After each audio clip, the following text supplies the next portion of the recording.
Feeling like you're not enough is awful. Have you lost your self-worth? I'm going to talk about how to get your self-worth back.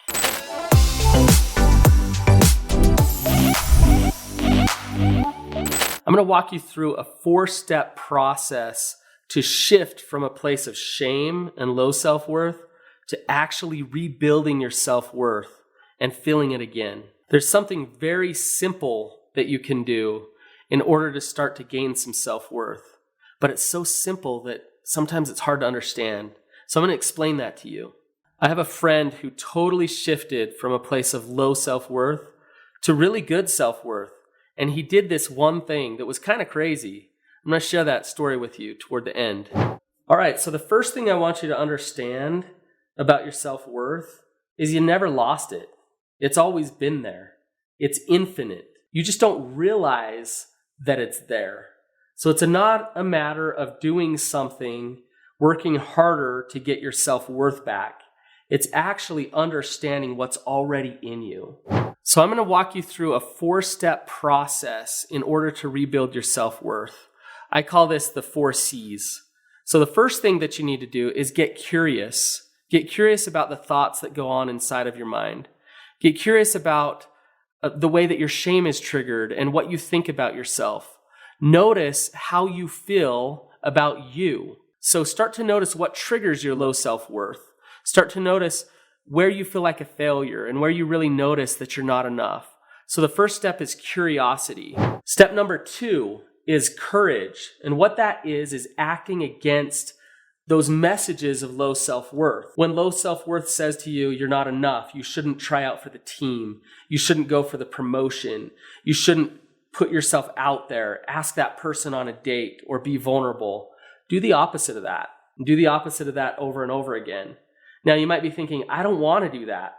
But I hate to tell you that the way to shift out of this narrative of low self-worth into higher self-worth is through some risk.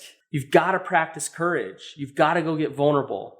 So you're curious about what's going on inside of you. You're aware of it. When you identify it, act against it in courage. The next C, or the third step to regain self-worth, is about connection. Connection to yourself first and foremost, who you really are, not who all these voices of shame are telling you that you are, that you're not enough, that you'll never be enough, but actually connecting to your divine potential, your divine worth, and who you really are.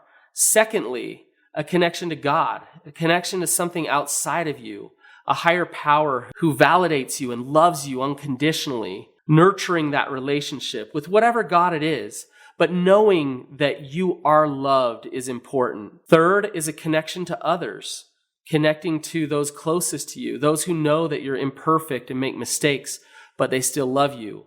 It's important to have those connections to rebuild your self-worth. Okay, the last C is consistency. You're practicing curiosity. You're being courageous. You're experiencing connection. Now you need to do it over and over and over again. And as you do it again and again, you're going to start to realize, oh, I'm not that person that I thought that I was.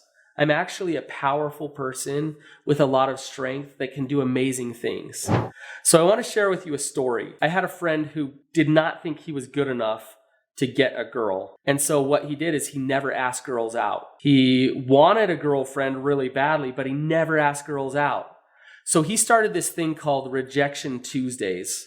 And Rejection Tuesday was this day where he was going to go out and try to get rejected as many times as he possibly could. It was really fascinating what happened. As he started to get comfortable getting rejected, he started to gain some confidence in himself and didn't care whether he got rejected or not.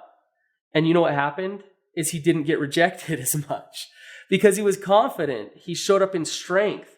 His self-worth was there because he was totally comfortable getting rejected. Changing the narrative about yourself, it doesn't just take words. It takes experiencing it.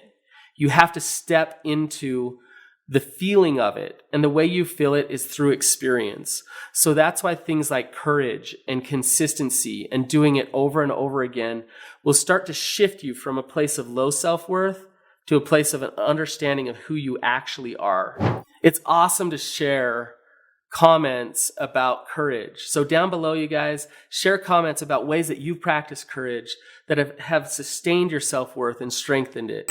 If you want to rebuild your self-worth, which most people do, then I'm here to help you. Go to my website, brannonpatrick.com. There's a lot of resources there on how to start to rebuild your self-worth and practice this courage and go through this process. You got this. You can do this. You don't have to stay stuck in your shame.